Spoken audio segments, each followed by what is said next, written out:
Hi ನಮಸ್ಕಾರ. Welcome back to Devayani's kitchen. ಇವತ್ತು ತುಂಬ ಸುಲಭವಾಗಿ ಕಡಿಮೆ ಸಮಯದಲ್ಲಿ ರುಚಿಕರವಾದ ಅವಲಕ್ಕಿ ಹೇಗೆ ಮಾಡೋದು ಅಂತ ನೋಡೋಣ ಬನ್ನಿ. ಮೊದಲಿಗೆ ಒಲೆ ಮೇಲೆ ಒಂದು ಕಡಾಯಿ ಇಟ್ಕೊಂಡು ಅದಕ್ಕೆ 3 ಇಂದ 4 ಸ್ಪೂನ್ ಆಗುವಷ್ಟು ಆಯಿಲ್ ಹಾಕಿ, ಆಯಿಲ್ ಕಾದ ಮೇಲೆ ಒಂದು ಅರ್ಧ ಸ್ಪೂನಷ್ಟು ಸಾಸಿವೆ ಹಾಕಿ, ಸಾಸಿವೆ ಚಟಪಟ ಅಂತ ಸೌಂಡ್ ಬಂದಮೇಲೆ ಒಂದು 2 ರಿಂದ 3 ಕಡಲೆ ಬೀಜ ಹಾಕೊಳ್ಳಿ. ಕಡಲೆ ಬೀಜ ಇನ್ನೇನು ಅರ್ಧ ಫ್ರೈ ಆಗ್ತಿದೆ ಅನ್ನುವಾಗ ಕಡಲೆಬೇಳೆ ಆ್ಯಡ್ ಮಾಡ್ಕೋಬೇಕಾಗುತ್ತೆ. ನೋಡಿ, ನಾನು ಒಂದು 2 ರಿಂದ 3 ಸ್ಪೂನ್ ಆಗೋಷ್ಟು ಕಡಲೆಬೇಳೆ ಆ್ಯಡ್ ಮಾಡಿಕೊಂಡು ಎರಡನ್ನೂ ನೀಟಾಗಿ ಫ್ರೈ ಮಾಡ್ಕೊಳ್ಳಿ.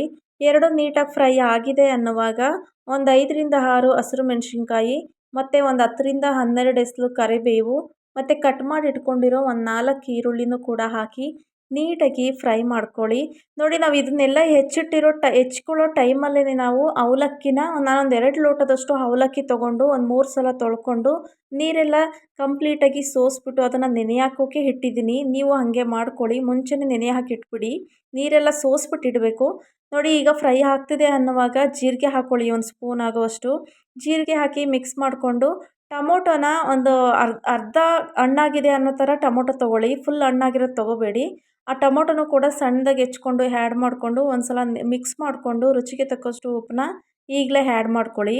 ಆ್ಯಡ್ ಮಾಡಿಕೊಂಡು ಒಂದು ಸಲ ನೀಟಾಗಿ ಮಿಕ್ಸ್ ಮಾಡಿ ಅದನ್ನು ಫ್ರೈ ಮಾಡಬೇಕಾಗುತ್ತೆ. ಒಂದು 2 ರಿಂದ 3 ನಿಮಿಷ ಫ್ರೈ ಆಗಾದಮೇಲೆ ನೋಡಿ ತೋರಿಸ್ತೀನಿ ಎಷ್ಟು ಫ್ರೈ ಆಗಿರಬೇಕು. ಈ ಈ ಇಂಗ್ರೀಡಿಯೆಂಟ್ಸ್ ಎಲ್ಲ ಫ್ರೈ ಆಗಬೇಕು. ಈ ಟೈಮಲ್ಲಿ ನಾವು ಕಾಯಿ ಹಾಕೋಬೇಕಾಗತ್ತೆ.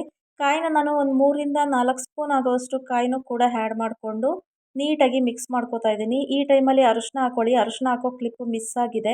ನಾನು ಈ ಟೈಮಲ್ಲೇ ಅರಿಶಿನ ಆ್ಯಡ್ ಮಾಡಿಕೊಂಡೆ. ಅರಿಶಿನ ಹಾಕೋಬಿಟ್ಟು ಒಂದು ಸಲ ಮಿಕ್ಸ್ ಮಾಡಿಬಿಟ್ಟು ನಾವು ಈ ಕಡೆ ತೊಳೆದಿಕ್ಕಿರ್ತೀವಲ್ವ ಅವಲಕ್ಕಿನ, ಅದನ್ನು ಆ್ಯಡ್ ಮಾಡ್ಕೋಬೇಕಾಗತ್ತೆ. ಇಷ್ಟರೊಳಗೆ ಕಂಪ್ಲೀಟಾಗಿ ಅದು ಒಂದು ಹದಕ್ಕೆ ಅದು ನೆಂದಿರುತ್ತೆ ಅವಲಕ್ಕಿ. ಈ ಟೈಮಲ್ಲಿ ಆ್ಯಡ್ ಮಾಡಿಕೊಂಡು ಒಂದು ಸಲ ನೀಟಾಗಿ ಮಿಕ್ಸ್ ಮಾಡ್ಕೊಳ್ಳಿ. ಫುಲ್ ನೀಟಾಗಿ ಎಲ್ಲ ಕೋಟ್ ಆಗಬೇಕು ಅವಲಕ್ಕಿಗೆ. ಇದು ಫ್ರೈ ಆಗಿರೋದೆಲ್ಲ ನೀಟಾಗಿ ಮಿಕ್ಸ್ ಮಾಡಿಕೊಂಡು ಸರ್ವ್ ಮಾಡ್ಕೊಳ್ಳಿ. ತುಂಬ ಚೆನ್ನಾಗಿರುತ್ತೆ, ಒಮ್ಮೆ ಟ್ರೈ ಮಾಡಿ. ಲಾಸ್ಟಿಗೆ ನಿಂಬೆಹಣ್ಣಿಂದ ರಸ ಹಾಕ್ಕೊಳ್ಳಿ. ಹಾಕ್ಕೊಂಡು ನಡೆಯುತ್ತೆ, ಹಾಕ್ಕೊಂಡಿಲ್ಲ ಅಂದರೂ ನಡೆಯುತ್ತೆ. ಒಂದು ಸಲ ಈ ರೀತಿ ಟ್ರೈ ಮಾಡಿ, ತುಂಬ ಚೆನ್ನಾಗಿ ಬರುತ್ತೆ. ಹೇಗೆ ಬಂತು ಅಂತ ಕಮೆಂಟ್ ಮಾಡಿ, ಲೈಕ್ ಮಾಡಿ, ಸಬ್ಸ್ಕ್ರೈಬ್ ಮಾಡಿ. ಇಂಥ ರುಚಿಯಾದ ಆರೋಗ್ಯಕರವಾದ ರೆಸಿಪೀಸ್ಗೆ ದೇವಯಾನಿ ಕಿಚನ್ನ ಸಬ್ಸ್ಕ್ರೈಬ್ ಮಾಡ್ಕೊಳ್ಳಿ. ತುಂಬ ಥ್ಯಾಂಕ್ಸ್.